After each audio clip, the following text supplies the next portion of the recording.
ఈరోజు మనము జ్ఞానం వల్ల ఇల్లు కట్టబడాలి అనేసానంటే పైనుండి వచ్చే జ్ఞానము మనకు కావాలి. కానీ మనం చాలాసార్లు ఏం చేస్తున్నామంటే ఇక్కడ 3వ అధ్యాయం 15వ వచనంలో కూడా మనం గమనించినట్టయితే పైనుండి వచ్చినది కాక భూ సంబంధమైనది, ప్రకృతి సంబంధమైనది, దయ్యముల జ్ఞానము వంటిదై ఉన్నది. ఏలైనగా మత్సరమును వివాదము ఎక్కడ ఉండునో అక్కడ అల్లరియు ప్రతి నీచమైన కార్యం ఉంటుందట. అంటే 2 జ్ఞానాలు ఉన్నాయి. ఒకటేమో పైనుండి వచ్చే జ్ఞానము, ఒకటేమో భూ సంబంధమైన జ్ఞానం. భూ సంబంధమైన జ్ఞానం అంటే ఇప్పుడు అందరు పిల్లలందరూ కూడా కాలేజీకి వెళ్తున్నారు, స్కూల్కి వెళ్తున్నారు, మంచి డాక్టర్లు అవుతున్నారు, యాక్టర్లు అవుతుంటున్నారు, లాయర్లు అవుతున్నారు, ఇంజనీర్లు అవుతున్నారు, రకరకాల ఉద్యోగాలు చేస్తున్నారు. చెయ్యాలి, ఎందుకంటే కుటుంబాలు నడవాలి. ఇది భూ సంబంధమైన జ్ఞానము, ప్రకృతి సంబంధమైన జ్ఞానం కదండి. ఈ ప్రకృతి సంబంధమైన జ్ఞానము కలిగిన వారు ఎలాగుంటారట? వారిలో ఏముంటుందట? మత్సరమును, వివాదమును, అల్లరియు, నీచమైన కార్యాలు ఉంటాయి. ఎక్కువ చదివితే ఉంటుంది గర్వం. ఎక్కువ డబ్బు సంపాదించిన వాడికి ఇక వాడి నోటికి అద్దుండదు కదా. వాడు ఏం చేస్తున్నదో అన్ని కరెక్టే అనుకోవాలి మనం. డబ్బున్నా, జ్ఞానమున్నా ఇలాంటి మత్సరము ఎక్కువ ఉంటుంది. కాబట్టి నీచమైన కార్యాలు కూడా వారు చేయటము ప్రారంభిస్తూ ఉంటారు. కాబట్టి అలాంటి జ్ఞానం, దయ్యాల జ్ఞానము మనము కోరుకోవద్దు. కానీ ఈరోజు నువ్వేం కోరుకోవాలి అంటే, ప్రభువా నాకు పైనుండి వచ్చే జ్ఞానమును నాకు ఇచ్చి నా కుటుంబములో నేను, నా భర్త, నా పిల్లలను సమాధానకరంగా ఉండాలి అని నేను కోరుకోవాలి. అందుకనే మనం గమనించినట్టయితే పరిశుద్ధమైన బైబిల్ గ్రంథంలోనికి వెళితే రూతు గ్రంథము 1వ అధ్యాయం 1వ వచనంలో మనం గమనించినట్టయితే ఇక్కడ ఎవరున్నారట? న్యాయాధిపతులు ఏలిన దినములయందు దేశములో కరువు కలగగా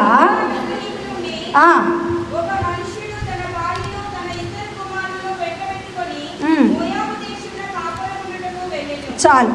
దేనికి బిడ్డలారా, ఇక్కడ ఒక కుటుంబాన్ని మనం చూస్తుంటున్నాం.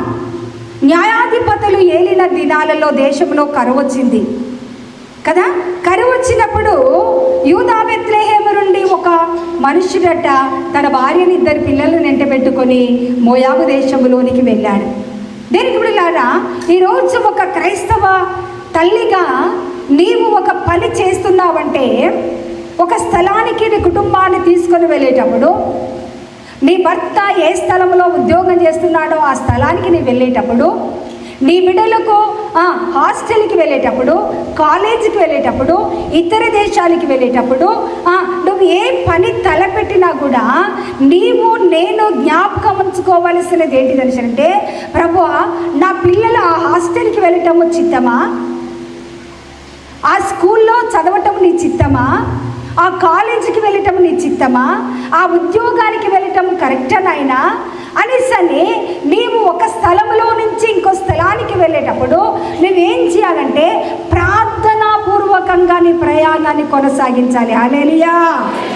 నీ ప్రయాణాన్ని కొనసాగించాలి. ఒక దినమున అపోస్తలుడైన పౌలట అపోస్తల కార్యం 16వ అధ్యాయంలోనికి వెళితే ఆయన ఆసియాకి వెళ్ళాలని ప్రయాణం చేస్తున్నాడట. సువార్త ప్రకటించడానికి పౌలు ఆసియాకి వెళ్ళాలని ప్రయాణం చేస్తూ ఉంటే పరిశుద్ధాత్మ దేవుడంట నువ్వు ఆ ప్రాంతానికి వెళ్ళొద్దు అంటున్నాడు. ఆ ప్రాంతానికి వెళ్ళొద్దు అనేసి అనగానే ఆగిపోయిండు పౌలు. ఆగిపోయి ఆ రాత్రి మోకరించి ప్రార్థన చేస్తూ ఉన్నాడట, ప్రభువా ఇప్పుడు నేను వెళ్ళాలా వద్దా, నేను ఆసియాకి వెళ్ళాలా వద్దు అనేసరంటే తన దర్శనములోనట మాసిదోనియస్తుడు ఒకడు వచ్చి ఆయనను బలవంతము చేస్తున్నట్టుగా అక్కడ వ్రాయబడి ఉన్నది. అప్పుడు దేవుని యొక్క చిత్తము, నేను మాసిదోనియాకి వెళ్ళటము దేవుని చిత్తమని ఏం చేసిందట, పౌలు తన యొక్క ఆలోచన మార్చుకొని ఆయన బయలుదేరి మాసిదోనియా అనే ప్రాంతానికి ఏం చేసిందట, సువార్తను ప్రకటించడానికి ఆయన బయలుదేరాడట. ఎప్పుడైతే బయలుదేరి ఆ ప్రాంతంలో ఆ సముద్రం యొక్క ఒడ్డున కూర్చొని అక్కడ ఉంటున్న స్త్రీలకు దేవుని యొక్క వాక్యాన్ని బోధిస్తూ ఉన్నాడట. ఆ ప్రాంతానికి వెళ్ళి దేవుని యొక్క వాక్యాన్ని బోధిస్తూ ఉంటే లూదియా తుయతైరస్తురాలు ఆమె ఊదా రంగు పొడి అమ్ముకుంటూ ఆ స్థలానికి వచ్చిందట. వచ్చి పౌలు చెప్పే మాటలు ఎప్పుడైతే విన్నదో ఆమె హృదయము తెరవబడ్డది. హల్లెలూయా. అంటే ఎప్పుడైతే అక్కడ మనం గమనించినట్టయితే ఆమె హృదయము తెరవబడ్డదో అప్పుడు పౌలయ్య గారి దగ్గరికి వచ్చి ఏమంటుందంటే 14వ వచనములో, అప్పుడు లూదియాను దైవ భక్తి కలిగిన స్త్రీ వినిచుండెను.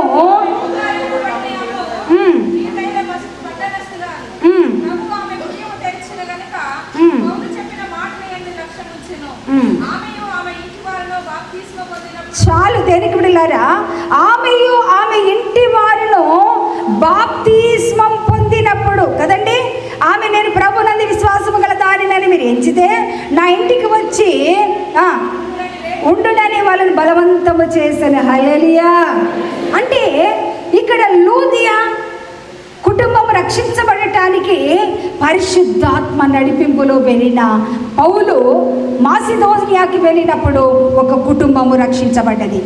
ఈరోజు ప్రార్థిస్తుంటున్న నీవు కూడా నీ కుటుంబాన్ని నడిపించుకునేటప్పుడు, నువ్వు ఒక పొలంలో పని చేసేటప్పుడు, ఒక వ్యాపారి దగ్గర ఉద్యోగం చేసేటప్పుడు, ఒక గవర్నమెంట్ ఉద్యోగం చేసేటప్పుడు, ఒక ప్రాంతానికి వెళ్ళినప్పుడు నువ్వేం చేయాలంటే అడుగు తీసి బయట పెట్టేటప్పుడు నువ్వు ఖచ్చితంగా ఏం చేయాలట ప్రార్థన చేయాలి. ప్రార్థన చేసి ఏం చేయాలంటే దేవుని యొక్క సన్నిధిలో ఆయన ఆత్మ నడిపింపులో వెళితే దేవునికి బిడ్డలారా అక్కడ నీ కుటుంబాన్ని ద్వారా అనేకులకు నిన్ను ఆశీర్వాదకరంగా నిలబెట్టుకోబోతున్నాడు.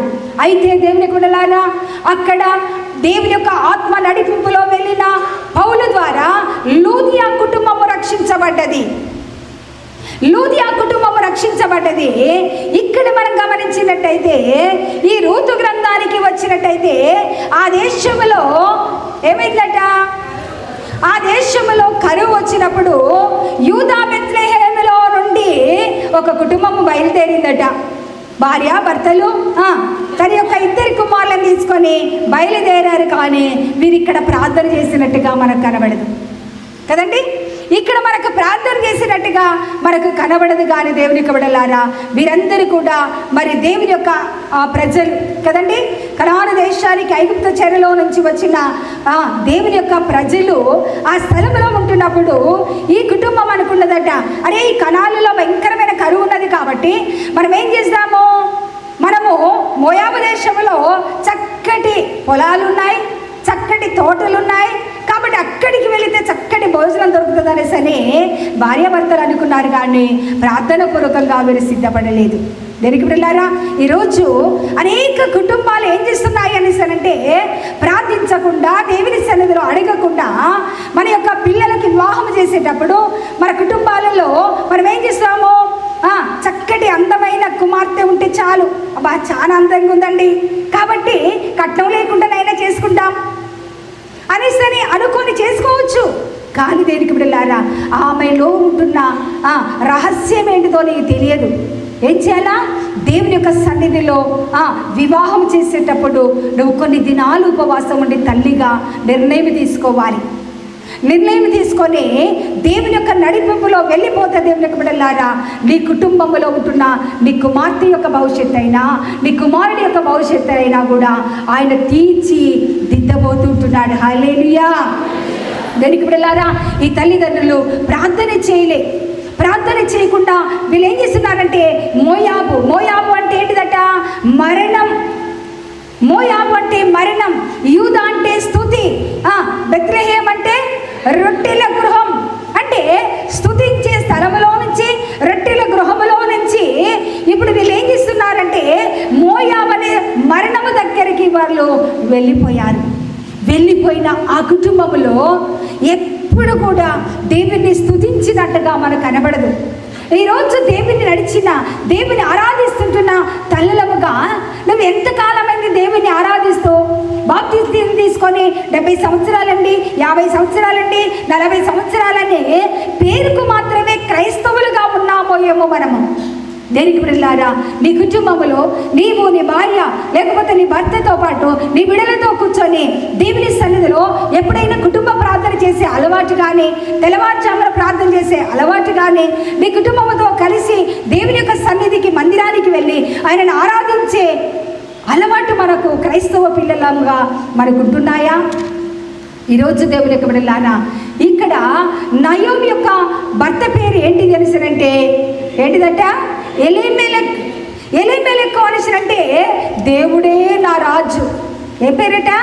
ఆయనకు అర్థం ఏంటిదంటే దేవుడే నా రాజు. మనం కూడా చాలాసార్లు మంచిగా సువార్తం అని పేరు పెట్టుకుంటాం, మంచి వార్తలు చెప్పాం. ఏం చేస్తాము? అన్ని వాళ్ళ నోటి నిండా చెడ్డ వార్తలు ఉంటాయి.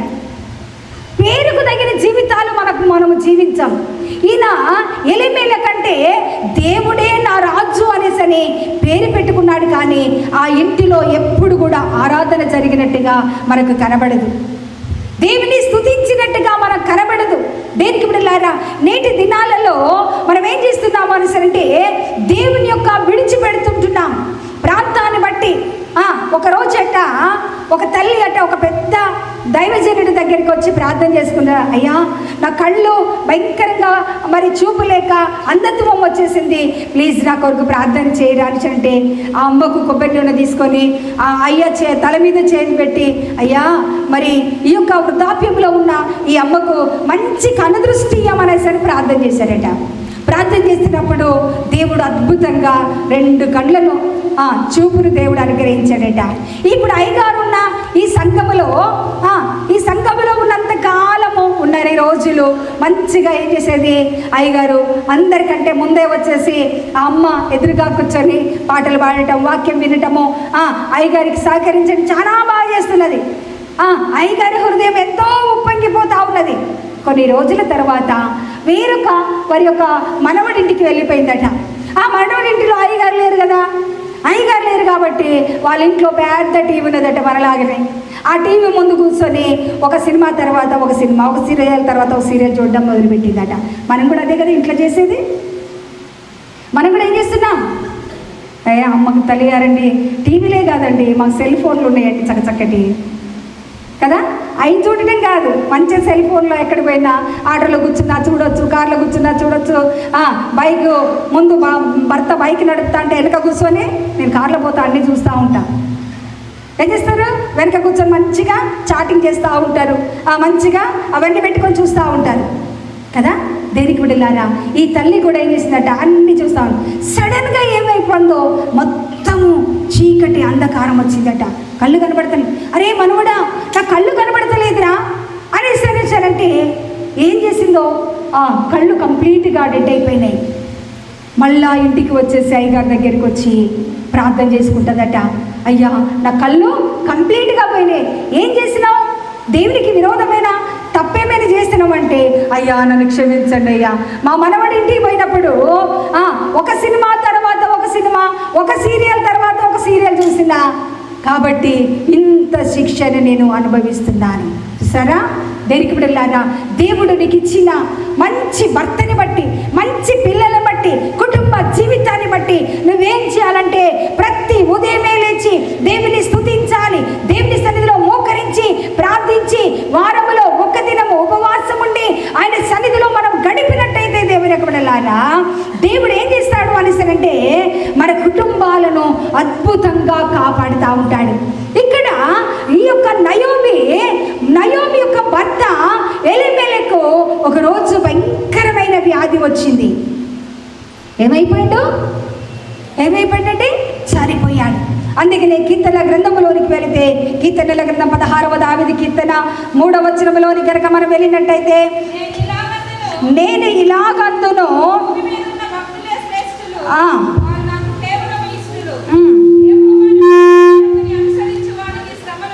యెహోవాను విడిచి వేరొకరిని అనుసరించు వారికి శ్రమలు విస్తరించును. హల్లెలూయా.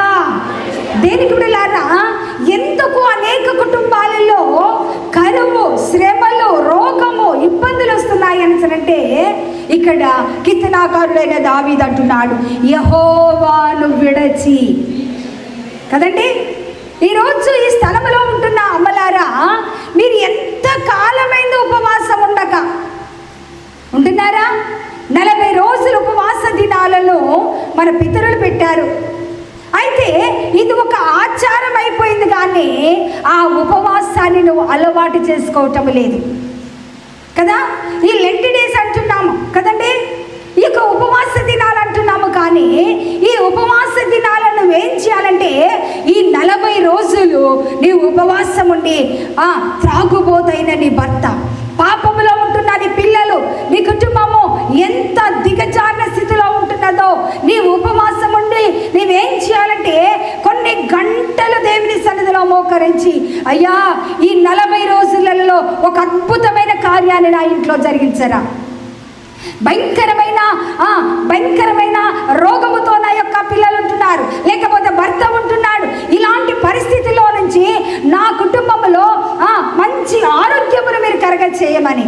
అది ఆరోగ్యమైన, ఆశీర్వాదమైన, పిల్లలకు గర్భఫలము లేకున్నా, వివాహాలు కాకున్నా, ఉద్యోగాలు లేకుంటున్నా, కుటుంబంలో ఒక గృహము లేకున్నా, నీ కుటుంబంలో దరిద్రత, లేమి, కరువు ఉంటున్నప్పుడు ఒక తల్లి చేయవలసినది ఏంటంటే ఈ ఉపవాస దినాలలో నీకు దేవుడు మంచి కుటుంబాన్ని ఇచ్చినప్పుడు ఆ కుటుంబాన్ని బట్టి నువ్వేం చేయాలంటే దేవుని సన్నిధిలో నీ కడుపు మార్చుకొని ఆయన సన్నిధిలో ప్రార్థన చేయాలి. ప్రార్థన చేయవలసిన ఈ నయోమి ప్రార్థించటము మానేసింది కదండి. ఎప్పుడైతే ఆ దేశాన్ని వదిలిపెట్టిందో, ఆ పట్టణాన్ని వదిలిపెట్టిందో, ఆ గ్రామాన్ని వదిలిపెట్టిందో, దేవుని విడిచిపెట్టింది కాబట్టి అనేకమైన శ్రమలు ఆ కుటుంబాన్ని ఆవరిస్తుంటున్నాయి. ఎలీమెలెకు చనిపోయాడు, అయ్యో అనేసని, భర్త కోల్పోయాననేసని దేవుని సన్నిధిలో ప్రార్థిస్తూ ఉంటుండగా 2000 సంవత్సరంలో ఖమ్మంలో మేము పనిచేస్తున్న సమయంలో ఒక దినమున పరిశుద్ధాత్మ దేవుడు నాతో ప్రేరేపిస్తున్నాడు, నువ్వు మంగళవారం ఉపవాసం ఉండవలసని ప్రేరేపిస్తూ ఉంటే నేనేం చేశానంటే, ఒకరోజు ఒక మంచి దైవజనులారు మరి మా ఇంటికి భోజనానికి వచ్చింది. ఆమెకు చక్కటి వంటలు చేశాను, మంచి మటన్ మెంతికూరతో చక్కటి వంట చేసేసి ఆ సేవకులకు మంచి ఆతిథ్యం ఇచ్చి ఆమెను బెడ్రూమ్లోకి పిలుచుకొని, మరి అంశమతి మేరీ గారు అనేసని మన టీవీలో వస్తూ ఉంటారు, చక్కటి పాటలు పాడుతూ ఉంటుంది. ఆ అక్కని లోపలికి పిలుచుకొని, అక్క నా తల మీద చేయబెట్టి ప్రార్థన చేయండి అక్క, ఈ రోజు నుంచి దైవజనుల కొరకు, నా భర్త కొరకు, నా పరిచయం కొరకు ఉపవాసం ఉండాలా అనేసని నేను అడిగాను. ఎమ్మటి తల మీద చేయబెట్టి అక్క నాతో ప్రార్థన చేసేటప్పుడు ఆ అక్క భాషలతో మరి మాట్లాడుతూ ఉంది. నేను కూడా బలమైన ఆత్మతో అభిషేకించబడి భాషలతో ఇద్దరం కలిసి అర్ధగంట భాషలతో మాట్లాడుకుంటూ ప్రార్థన చేశాం. హల్లెలూయా. ఆ రోజు ప్రార్థన ప్రారంభించబడ్డది. మంగళవారం ఉపవాసం స్టార్ట్ అయింది. 2వ వారము మళ్ళీ ఉపవాసము, మరి మంగళవారము తెల్లవారుజామున లేచి ప్రార్థన చేస్తూ ఉంటున్నా, ప్రభా ఈరోజు నేను మంగళవారం ప్రార్థన స్టార్ట్ చేశాను కదా, ఇది నీ చిత్తమా కాదా ప్రభు అనేసరి నేను దేవుడిని అడిగితే పరిశుద్ధాత్మ దేవుడు ఒక చక్కటి రెఫరెన్స్ నాకు దేవుడు దర్శనం ద్వారా చూపెట్టాడు. 2వ సమూయేలు గ్రంథము 1వ అధ్యాయం 11, 12 వచనములో అక్కడ సౌలు రాజు ఫిలిస్తీన్ల మధ్య చనిపోయినప్పుడు అలా అమాలేకుడు వచ్చి దావీదుతో చెప్తా ఉంటాడు, ఇలా సౌలు చనిపోయాడు అనేసరి చెప్పగానే దావీదు ఏం చేసిందంటే ఒక దినమెల్లా ఉపవాసం ఉండి ప్రార్థన చేశాడు. ఒక దినమెల్లా ఉపవాసం ఉండి ప్రార్థన చేస్తే అప్పుడు నేనన్నా, ప్రభా నాకు అర్థం కావట్లేదు ఈ వాక్యం అనేసానంటే, నువ్వేం చేయాలి అంటే ఉపవాసం ఉండి నీ భర్త సేవ కొరకు ప్రార్థన చేయి. ప్రభా నేను ప్రార్థన చేస్తా. 3వ వారము మళ్ళీ మంగళవారం ఉపవాసం ఉంటే తెల్లవారుజామున లేచి మళ్ళీ ప్రార్థన చేస్తూ ఉంటే దేవుడు ఏం చేస్తున్నాడంటే, ఆ సెయింట్ మేరీస్ అయ్యగారు ఇల్లు చూశారు కదా, ఆ అయ్యగారి ఇంటి దగ్గర నుంచి సెయింట్ మేరీస్ స్కూల్ వరకు ఇలాంటి క్యాసెట్లు వేసుకున్న అయ్యగారులు పెద్ద బారులు తిరిగి నిలబడ్డారు నా దర్శనములో. అప్పుడు దేవుడు అంటున్నాడు, వారందరి కొరకు నువ్వు ప్రార్థన చేయాలన్నాడు. హల్లెలూయా. దేనికి బిడ్డలారా, అప్పటి నుంచి నా ప్రార్థన ఏంటంటే నా భర్త కొరకు ప్రార్థన చేయటమే కాకుండా అనేక మంది డోర్నకల్ల అధ్యక్ష మండలంలో ఉన్న సేవకుల కొరకు, ప్రపంచంలో ఉన్న దైవజనుల కొరకు ప్రార్థన చేయటము ప్రారంభించాను. హల్లెలూయా. ఇప్పటికి ఎన్ని సంవత్సరాలైంది? 2000 సంవత్సరము నుంచి 2025వ సంవత్సరము కదండి. అంటే ఇప్పటికే 2012 సంవత్సరంలో నా భర్త భయంకరమైన యాక్సిడెంట్ అయింది, తెలుసు కదా. తండ్రి గారికి యాక్సిడెంట్ అయినప్పుడు మరణంతో కొట్టుమిట్టాడుతున్నప్పుడు డాక్టర్ ఒకటే మాట అన్నాడు, ఆయన బ్రతకడు, 24 అవర్స్ అబ్జర్వేషన్లో ఉంచుతామన్నారు. అప్పుడు అంబులెన్స్లో వచ్చేటప్పుడు నా చెయ్యి తన శరీరం మీద పెట్టి ఒక్కటే నేను ప్రార్థన చేశాను, ప్రభువా నా భర్త బ్రతికడన్న సంగతి నాకు తెలుసు, కానీ నా భర్త కొరకు ఉపవాసం ఉండమని మీరు చెప్పారు కదా. నేను ఇన్ని సంవత్సరాలు 12 సంవత్సరాల ఉపవాస ప్రార్థన నీ సన్నిధిలో ఉన్నది కాబట్టి ఒక్కసారి ఆ ప్రార్థనలకు ఫలితముగా నా భర్తను ప్రాణాలతో నాకు ఇచ్చినట్టయితే ఈ యొక్క భూమి మీద బ్రతికినంత కాలము నీ సువార్తను ప్రకటిస్తాను. హల్లెలూయా. దేనికి బిడ్డలారా, దేవుని సన్నిధిలో నేను నా బిడ్డలు మోకరించి నా భర్త ఇంటికి వచ్చేంత వరకు ఆరోగ్యవంతుడిగా ఎంతవరకు బిడ్డలారా మీరందరూ 40 దినాలు ఉపవాసం ఉండమని ప్రతిష్ఠించుకొని ప్రార్థన చేయడం మొదలుపెట్టాను. దేనికి బిడ్డలారా, ఈరోజు మన కుటుంబాలు పాడవటానికి గల కారణం ఏంటంటే దేవుని విడిచిపెడుతున్నారు. లోక సంబంధమైన ఆశలకు, లోకానుసారమైన జీవితము కొరకు ఏం చేస్తున్నారు అంటే దేవుని యొక్క సన్నిధిలో మోకరించలేని భార్యలుగా ఉంటున్నారు. ఈరోజు నీ భర్త త్రాగబోతని నీకు తెలుసు, నీ పిల్లలు నీకు స్వాధీనంలో ఉండటం లేదని నీకు తెలుసు. ఎంతమంది నీ పిల్లల కొరకు రేయి మొదటి జామున లేసి నువ్వు ప్రార్థించే తల్లివిగానే ఉంటున్నావా? ఉపవాసం ఉండి ఆయన పాద సన్నిధిలో మోకరించి అయ్యా తండ్రి అనేసని విజ్ఞాపన చేసే వారముగా మనం ఉంటున్నామా?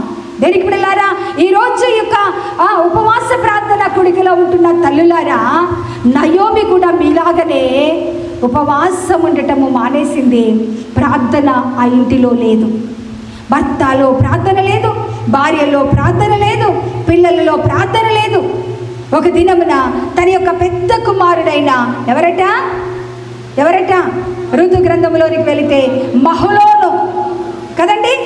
ఈ యొక్క మహలోను ఏం చేస్తున్నాడు అంటే ఆయన కూడా అనారోగ్యముతో బాధపడుతూ ఉన్నాడు. అనారోగ్యముతో బాధపడుతూ ఉంటే అరే భర్తనే కోల్పోయాను కదా అనేసి మహలోను అంటే అర్థము వ్యాధిగ్రస్తుడు. మహలోను అంటే అర్థమేంటి? వ్యాధిగ్రస్తుడు. వ్యాధి వచ్చింది.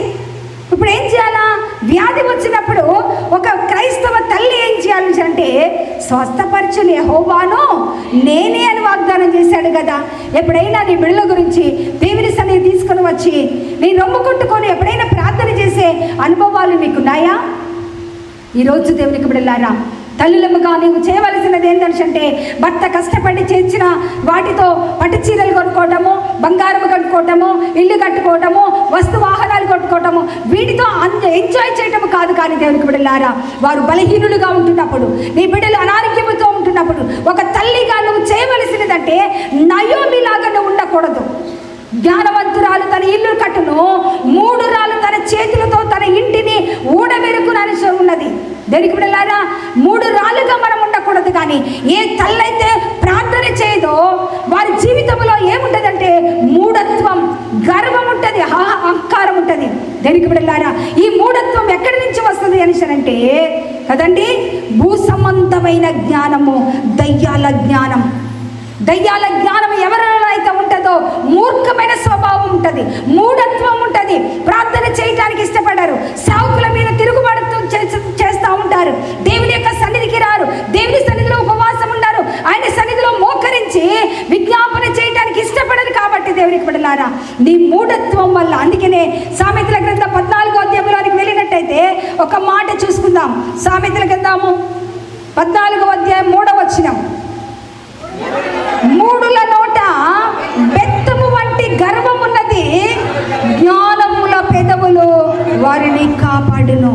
దేనికి బిడ్డలారా, మూడుల నోట ఏముంటది అంటే బెత్తము వంటి గర్వం ఉంటుంది. గర్వపు మాటలు, నీ స్థాయికి మించిన మాటలు పడతా ఉంటావు. ఒక సేవకుడితో ఎలా మాట్లాడాలో, ఒక భర్తతో ఎలా మాట్లాడాలో, ఒక దైవజనుడితో ఎలా మాట్లాడాలో నేర్చుకోలేని మన జీవితాలు దేవునికి బిడ్డలారా, ఈరోజు మన కుటుంబాలు ఎందుకు పతనం అవుతున్నాయి అని అనేసరంటే, ఎందుకు విడిపోతున్నాయి అనేసరంటే నీ గర్వపు మాటలను బట్టి కదండి. యెషయా గ్రంథంలో సియోను కుమార్తెలట గర్విష్ఠురాళ్ళై కదండి, ఎలా ఉన్నారట? మెడలు చాచి. యెషయా గ్రంథానికి వెళ్తే చక్కటి మాట ఉంటుంది. యెషయా గ్రంథంలోనికి వెళ్ళినట్టయితే యెషయా గ్రంథము 3వ అధ్యాయము 16వ వచనం, మరి యెహోవా సెలవిచ్చినది ఏమనగా, సియోను కుమార్తెలు గర్విష్ఠురాళ్ళై మెడలు చాచి నడుచుచు, ఓర చూపులు చూచుచు, కులుకుచు నడుచుచు, తమ కాళ్ళ గజ్జలు మ్రోగించుచు ఉన్నారు. అలాంటి వారిని దేవుడు ఏమంటున్నాడు?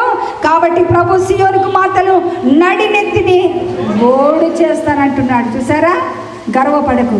నీకున్న అందాన్ని బట్టి, నీకున్న డబ్బుని బట్టి, నీకున్న భూమిని బట్టి, నీకున్న స్థితిని బట్టి నువ్వెప్పుడు కూడా నీ నోట గర్వపు మాట అనేది మృదువైన మాట ఏమవుతుంది? మృదువైన మాట కోపమును చల్లారుస్తుంది. నీ మాట ఎలాగుందంటే, నువ్వు ఎంత భయంకరమైన కోపిస్తే అయినా కూడా ఒక్క నిమిషం మౌనంగా ఉంటే అంత అయిపోతుంది. ఏంటంటే మృదువైన మాట కోపము చల్లారుస్తుంది, నొప్పించు మాట కోపమును రేపుతుంది. దేనికి వెళ్ళారా?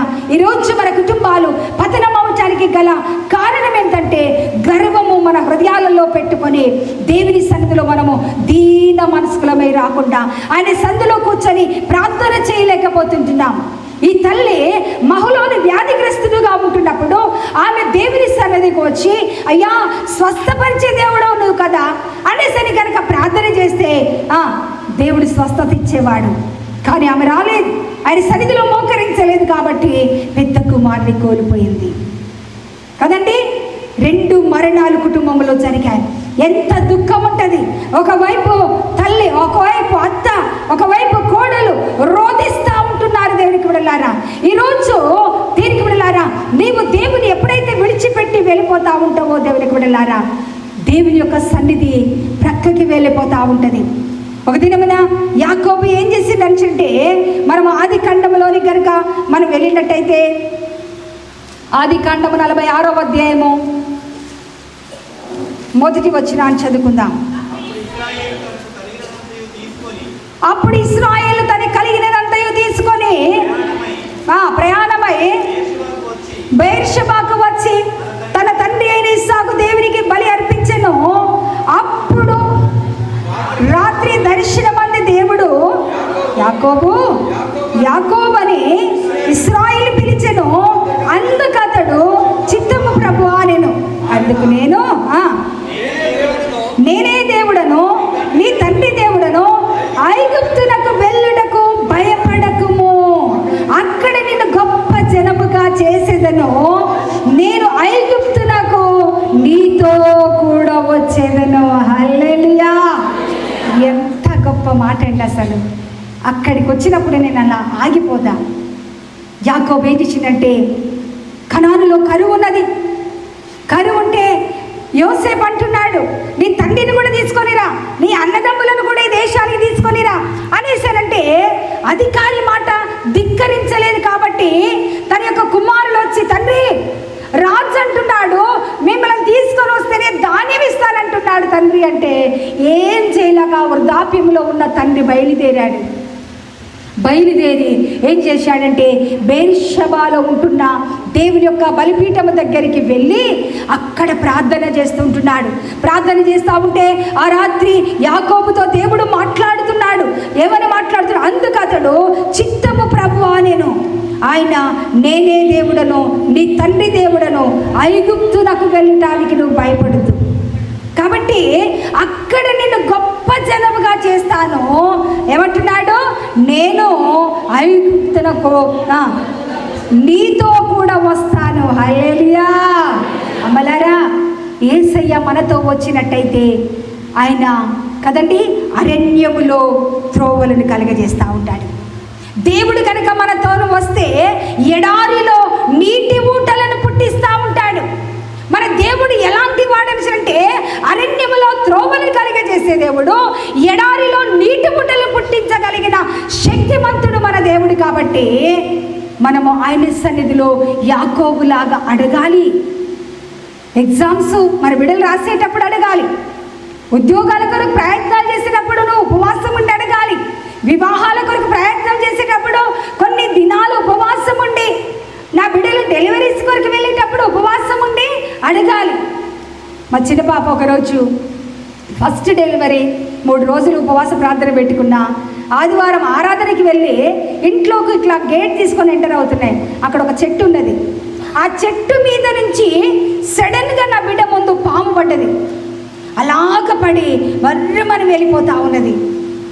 దాని వెనకనే నేనుండి, ప్రభువా నీకు వందనాలు, నా బిడ్డ నిండు చుల్లాలి 9 నెలల గర్భవతితో ఉన్నది. అప్పటికి నేను 3 వారాలు నా బిడ్డ సుఖమైన డెలివరీ కావాలని 3 వారాలు ప్రార్థన చేసినప్పుడు భయంకరమైన ప్రాణాపాయ స్థితి నుంచి అద్భుతంగా నా కుమార్తెని కాపాడండి. హల్లెలూయా. వెనుకబడలారా, ఈరోజు యాకోబు ఐగుప్తు దేశానికి వెళ్ళేటప్పుడు, కనాను నుంచి ఐగుప్తుకి వెళ్ళేటప్పుడు దేవుని యొక్క సన్నిధిలో బేర్షెబాలో మోకరించి ప్రార్థన చేసినప్పుడు ఆయన అంటున్నాడు, నేను కూడా నీతో వస్తాను, నీ జనాంగాన్ని అక్కడ నేను ఆశీర్వదిస్తానంటున్నాడు. ఈరోజు నయోమి కుటుంబములో ఆ ప్రార్థన లేదు. ఈరోజు నీవు నయోమిలాగా ఉన్నావా, యాకోబులాగా నీవు ఉంటున్నావా? నీవు దేవుని సన్నిధిలో నీ భర్త కొరకు, నీ పిల్లల కొరకు ప్రార్థన చేసినట్టయితే దేవుని యొక్క బిడ్డలారా, మరణాలు మన ఇంటిలోనికి రాకుండా సజీవుడైన దేవుడు మన పక్షంగా నిలబడబోతున్నాడు. హల్లెలూయా. దేవుని యొక్క బిడ్డలారా, ఇక్కడ కిల్యోను అంటే క్షీణించుట. 2వ కుమారుని పేరు కిల్యోను. క్షీణించుడంటే వీడు కూడా టీబీ పేషెంట్ అయిపోయినాడు, మరణానికి దగ్గరగా ఉంటున్నాడు. దేనికి బిడ్డలారా, యెహోవాను విడిచి వేరొకరిని అనుసరించు వారికి శ్రమలు వస్తూ ఉంటాయి కదండి. శ్రమల కాలంలో నువ్వేం చేయాలా? కీర్తనాకారుడైన దావీదు ఒక మాట అంటున్నాడు. 119వ దావీదు కీర్తన 69వ వచనములో, 119వ దావీదు కీర్తన 67వ వచనం, శ్రమ కలగనుపును నేను త్రోవ విడిచి తిని ఇప్పుడు నీ వాక్యమును అనుసరించి నడుచుకొనుచున్నాను. కీర్తనాకారుడైన దావీదు అంటున్నాడు, అయ్యా శ్రమ కలగక మునుపు నేను నీ త్రోవను విడిచానయ్యా, ఇప్పుడు నీ వాక్యము అనుసరించుతూ ఉన్నాను. శ్రమలు ఎందుకు వస్తాయి తెలుసా? నేను ఉపవాసం ఉంచటానికి. శ్రమలు ఎందుకు వస్తాయి తెలుసా? దేవుని యొక్క వాక్యాన్ని చదవటానికి. శ్రమలు ఎందుకు వస్తాయి తెలుసా? నీవు మందిరానికి రావటానికి. కీర్తనాకారుడైన దావీదు అంటున్నాడు, శ్రమ కలగక మునుపు నేను నీ త్రోవను విడిచాను, ఇప్పుడు నీ వాక్యమును అనుసరించి నడుచుకొనుచున్నాను. అదే విధానంలో 71వ వచనములు కూడా చదివినట్టయితే, నేను నీ కట్టలను నేర్చుకొనున్నట్లు శ్రమ నందియుండుట నాకు మేలాయను. హల్లెలూయా కదండి. నేను నీ కట్టడలను నేర్చుకొనున్నట్టు శ్రమ నందియుండుట. శ్రమ వస్తున్నదా? భర్త ద్వారా, పిల్లల ద్వారా, కుటుంబంలో ఎన్ని శ్రమలు నీకున్నా కూడా నువ్వేం చేయాలా? ప్రభా ఈ 40 రోజులలో బైబిల్ అంతా చదివేస్తానైనా. ఎప్పుడైనా తీర్మానం చేసుకున్నావా? మంచి జ్ఞానం కలిగిన తల్లివి కదా, ఉన్నతమైన జ్ఞానాన్ని దేవుడికి ఇచ్చాడు. ఎప్పుడైనా వాక్యాన్ని ముందు పెట్టుకొని 1 సంవత్సరంలో బైబిల్ అంతా కంప్లీట్ చేసే అనుభవం మనకు రావాలి. ఎందుకు శ్రమ? దావీదు అంటున్నాడు, నేను నీ కట్టడలను నేర్చుకున్నట్టు శ్రమ నొందిండుట నాకు మేలాయి. శ్రమ వచ్చింది, లేమొచ్చింది, కానీ నయోమి జీవితంలో ఏమి లేదనిసినంటే వాక్యము లేదు. దేవునికి బిడ్డలారా, ప్రార్థన లేదు.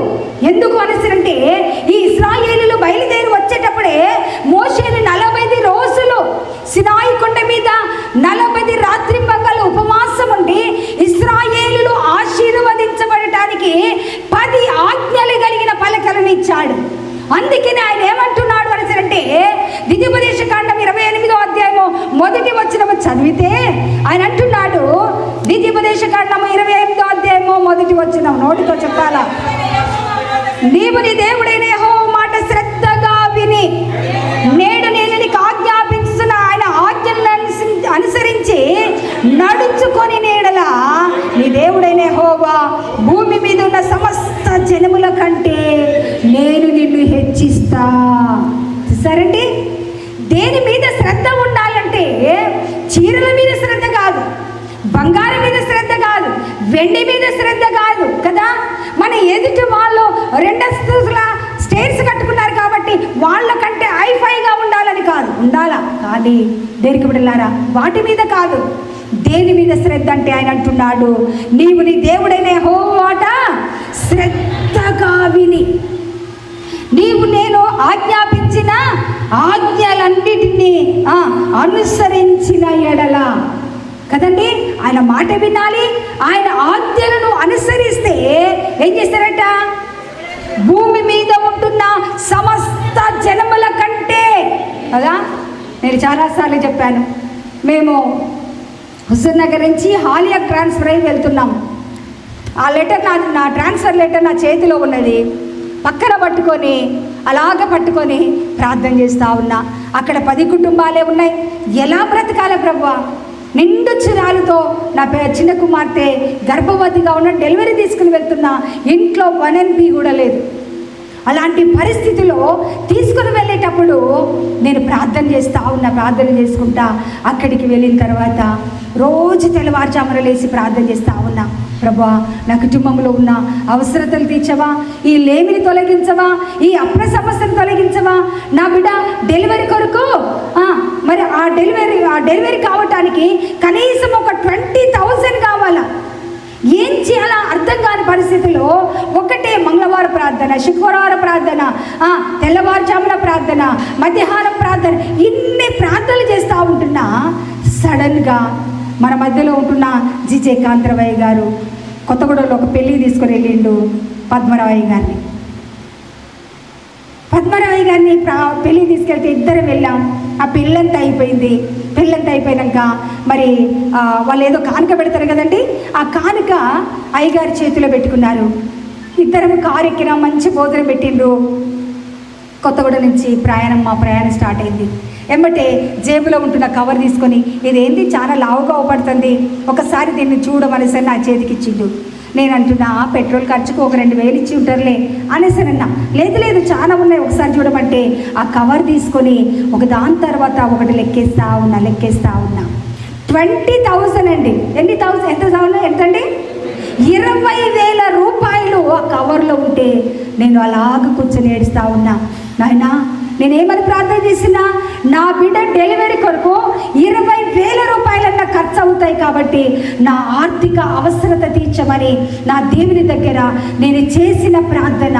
వారెవరో తెలియదు, మా బంధువులు కాదు, మా రక్త సంబంధులు కాదు, కానీ ఒక దైవజనుడు వచ్చి తండ్రిగా అయ్యగారండి, పద్మరావు గారండి, మీరు కావాలని వారు కోరుతున్నారు కాబట్టి పెళ్ళికి మీరు ఖచ్చితంగా మీరు వచ్చి పెళ్లి చేయాలన్నారు. వాళ్ళు ఎవరో తెలియదు. ఆ పెళ్ళికి పెళ్లి చేసి వచ్చేటప్పుడు 20,000 కవరు దేవుడు తండ్రిగా వారి చేతులు పెట్టారు. ఈరోజు దేవునికి వెళ్ళారా, నీవు ఎవరి మీద ఆనుకోవాలనిసనంటే ఆశీర్వదించే దేవుని మీద శ్రద్ధగా ఆయన మాటలు విని ఆయన ఆజ్ఞానుసారంగా నడిచినట్టయితే భూమి మీద ఉంటున్న సమస్త జనముల కంటే దేవుడు నిన్ను హెచ్చిస్తూ ఉంటాడు. ఈరోజు మనము దేవుని యొక్క సన్నిధిలో జ్ఞానవంతురాలు తన ఇల్లు కట్టును, జ్ఞానం వల్ల ఇల్లు కట్టబడాలి అనిసంటే యెహోవా యందు భయభక్తులు కలిగి ఉండుట జ్ఞానమునకు మూలం. ఈరోజు నయోమి కుటుంబము పతనం అవ్వటానికి గల కారణం ఏంటంటే 3 రాళ్ళు తన చేతులతో తన ఇంటిని ఊడబెరుకును.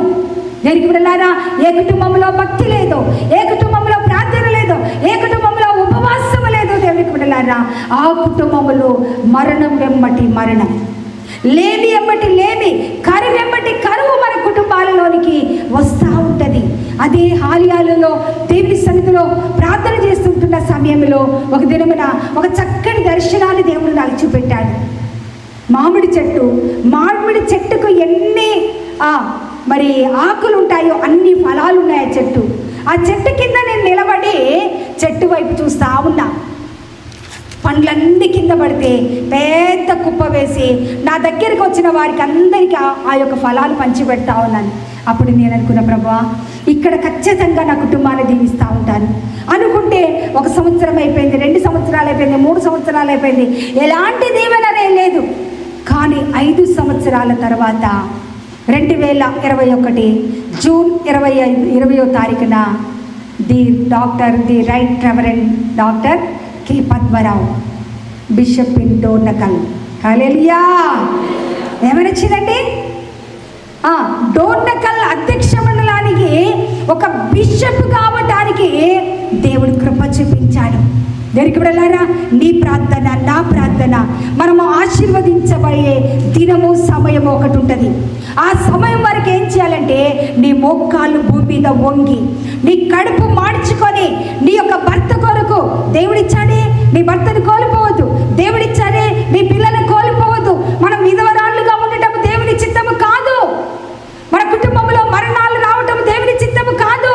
మన కుటుంబంలో లేమి ఉండటం దేవుని చిత్తము కాదు. నీ యొక్క విశ్వాసానికి కొన్నిసార్లు కదండి ఏమొస్తుందట, అగ్ని లాంటి పరీక్షలు మనకు వస్తూ ఉంటాయి కదా.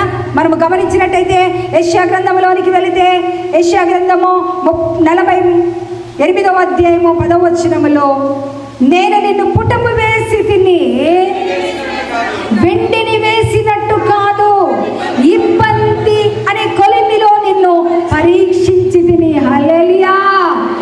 అరే చాలాసార్లు వారు ఎంత బాగున్నారు, నా కుటుంబం ఏంది, నా పిల్లలేంది అనేసి అని అనుకోబాకు. హాలియాలో ఉన్నప్పుడు తండ్రి గారు ఇచ్చిన చీర తప్ప నేను పండగకే చీర కొనుక్కోలేదు. ఎందుకు? నా ఇంట్లో ఉన్న పరిస్థితి అది. అప్పు చేసి ఆ అప్పును మళ్ళీ ఎలా తీర్చుకోవాలో అర్థం కాని పరిస్థితిలో ఉంటున్నప్పుడు, ప్రభా మీరు ఇచ్చిన దానితో నేను అడ్జస్ట్మెంట్ అవుతా, నాకు వెండి వద్దు, బంగారం వద్దు, నీ సేవ చేయటానికి నా భర్త, నా పిల్లలు ఉంటే చాలు, అదొక్కటే నేను కోరుకున్నానండి. యెషయా ప్రవక్త అంటున్నాడు, నేను నిన్ను పుటము వేసి తిని. ఎలాగేసాడట?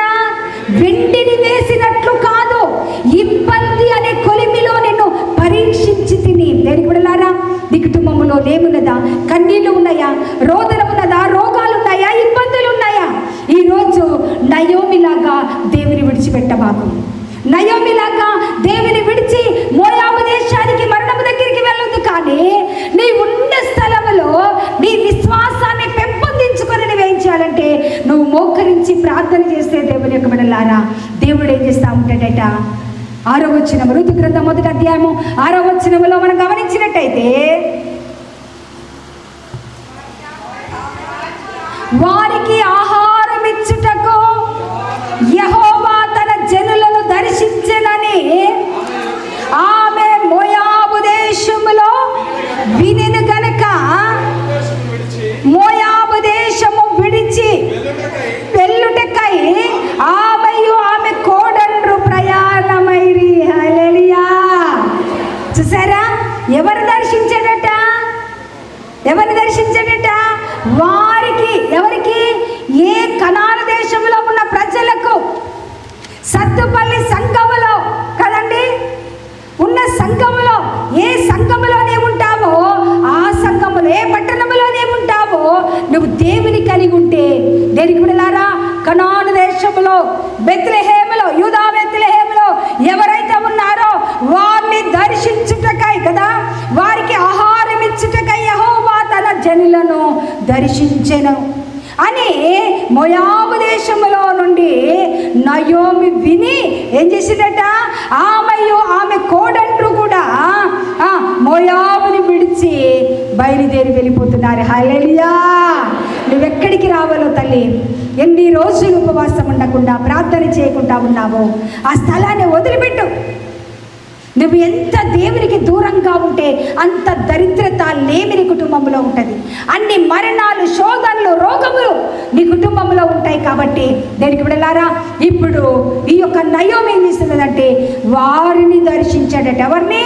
కనాను దేశంలో ఉంటున్న తన ప్రజలను, ప్రార్థించే ప్రజలను, ఆరాధించే ప్రజలను, దేవుని సన్నిధిలో ఉపవాసం ఉండి మొరపెట్టే ప్రజలను దేవుడు దర్శించాడని మోయాబు దేశంలో ఉంటున్న నయోమి కోడన్లు విని ఇప్పుడు మోయాబు దేశాన్ని వదిలిపెట్టి వీళ్ళు ప్రయాణమై కనాను దేశానికి వెళ్తున్నారు. హల్లెలూయా.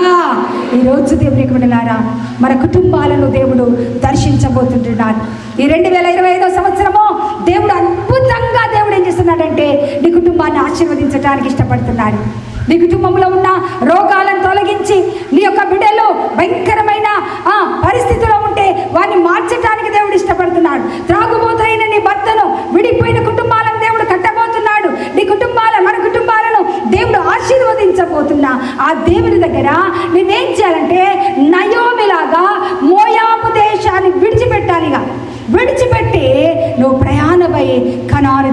దేశానికి వెళ్ళాలి. హల్లెలూయా. దేవునికి బిడ్డలారా, ఈరోజు ఎప్పుడైతే ఆమె బయలుదేరి వెళ్ళిపోయిందో దేవునికి బిడ్డలారా, వెళ్ళిపోయిన ఆ యొక్క రూతు అంటున్నది, అమ్మా నీ దేవుడే నా దేవుడు, నీ జనమే నా జనము, నువ్వెక్కడ మరణిస్తే నేను అక్కడ మరణిస్తానని వెళ్ళిన రూతు ద్వారా బోయాజు యొక్క పొలములో ఆమె పరిగెరుకొని ఆ యొక్క బోయాజు ఏం చేసినట్ట, రూతును తన యొక్క భార్యగా ఎన్నుకున్న తర్వాత రూతు ఏం చేసిందంటే యెషయా గ్రంథం 4వ అధ్యాయం చివరి వచనములో బోయాజు ఓబేదును కనెను, ఓబేదు యెషేని కనెను, యెషే దావీదును కనెను కదండి. మత్తయి సువార్త 1వ అధ్యాయం 1వ వచనములో అబ్రహాము కుమారుడైన దావీదు కుమారుడైన యేసుక్రీస్తు యొక్క వంశావళిలో రూతు రావటము మనం చూస్తున్నాం కదండి. అంత గొప్ప భాగ్యం ఎందుకు వచ్చింది అనేసరంటే, యేసుక్రీస్తు వంశావళిలోనికి రూతు రావడానికి గల కారణం ఏంటంటే, నయోమి రూతు బయలుదేరి కనాను దేశానికి వెళ్ళిపోయారు. ఈరోజు ఆ పరలోక రాజ్యంలో ఉంటున్న ఆ జీవ గ్రంథంలో నీ పేర్లు నా పేర్లు ఉండాలి అంటే, ఏ పాపములో ఉన్నావో, ఏ చీకటిలో ఉన్నావో, నీ భర్తకు తెలియకుండా తప్పుడు పనులు చేస్తుంటున్నావా, ఇష్టానుసారంగా అయినా ఫోన్లు చేసి విచ్చలవిడి జీవితాన్ని నువ్వు జీవిస్తుంటున్నావా? న్యాయాధిపతుల గ్రంథము చివరి అధ్యాయంలో మనం గమనించినట్టయితే, న్యాయాధిపతుల గ్రంథం 21వ అధ్యాయం 25వ వచనములో మనం గమనించినట్టయితే, ఆ దినములలో ఇశ్రాయేలుకు రాజు లేడు, ప్రతి వాడును తన ఇష్టానుసారంగా ప్రవర్తించుతూ ఉండెను. ఎందుకు కరువు వచ్చింది? నీ ఇంటిలో ఎందుకు దరిద్రత వచ్చిందో తెలుసా? నీ ఇష్టానుసారమైన జీవితాన్ని బట్టి నీ కుటుంబంలో రోగాలు లేని కరువు వచ్చిందో ఏమో.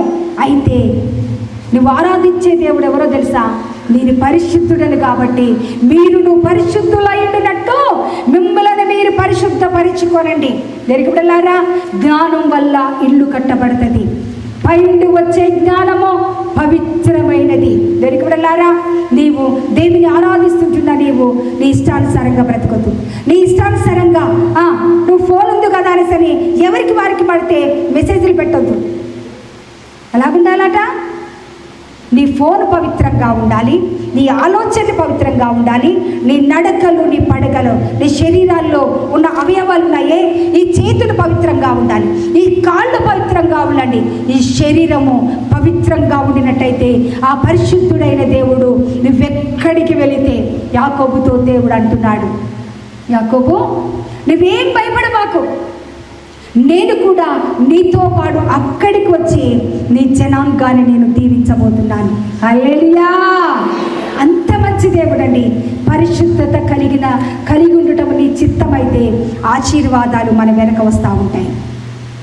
మన కుటుంబం వెనక, మన బిడ్డల వెనక దేవుని యొక్క దీవెనలు వస్తాయి. కాబట్టి ఈరోజు తల్లులముగా ఎంతమంది కుటుంబాలు పాడైపోయినాయి కదండి. ఇల్లు కట్టబడాలంటే ఏం చేయాలండి? జ్ఞానము వలన ఇల్లు కట్టబడుతుంది. ఆ జ్ఞానము యెహోవా యందు భయభక్తులు కలిగి ఉండుట జ్ఞానమునకు మూలం కదండి. జ్ఞానం వల్ల ఇల్లు కట్టబడుతుంది. కాబట్టి ఈరోజు అందరం తలలు వంచుకుందాం. తలలు వంచుకొని, పరిశుద్ధాత్మదేవ, ఈరోజు నా కుటుంబము పాడైపోవటానికి ఒకవేళ నీరే కారణమయ్యేమో కదా. నీ అంతరంగంలో ఉంటున్న పరిశుద్ధాత్మదేవుడు, నీ హృదయాన్ని ఎరిగిన దేవుడు, నీ ఆలోచనలు ఎరిగిన దేవుడు, నీ తలంపులు ఎరిగిన దేవుడు, నిన్ను బట్టి నీ భర్త ఎంత ఏడుస్తున్నాడు, ఎంత దుఃఖపడుతూ ఉంటున్నాడు, నలిగిపోతుంటున్నాడు. అయ్యో నా భార్య ఇలాంటిదని నేను అనుకోలేదు, నేను నా భర్త నా యొక్క తల్లిదండ్రులకు చెప్పుకోలేక, నా అన్నదమ్ములకు చెప్పుకోలేక ఎంతో అవమానపడతా ఉన్నాననేసని ఒకవేళ నిన్ను బట్టి నీ భర్త ఏడుస్తున్నాడు. ఓ తల్లి, నీకు పవిత్రమైన ప్రవర్తన కావాలని దేవుడు కోరుకుంటున్నాడు. తల్లులారా, నిన్ను బట్టి నీ భార్య ఎంత ఏడుస్తున్నాదో ఏమో, ఎంత నలిగిపోతున్నాదేమో, నీ అపవిత్రమైన ప్రవర్తన ద్వారా ఎవరికి చెప్పుకోలేక నలిగిపోతూ ఉంటుండగా పరిశుద్ధాత్మదేవుడు ఈరోజు నీకు సమయం ఇచ్చాడు, అవకాశం ఇచ్చిన ఆ దేవుని దగ్గర నీవు నీ పాపాన్ని వదిలిపెట్టుకొని ఆయన రక్తము చేత నువ్వు కడిగి వేసుకో. యేసయ్య రక్తము ప్రతి పాపము నుండి మనల్ని పవిత్రంగా చేస్తుంది.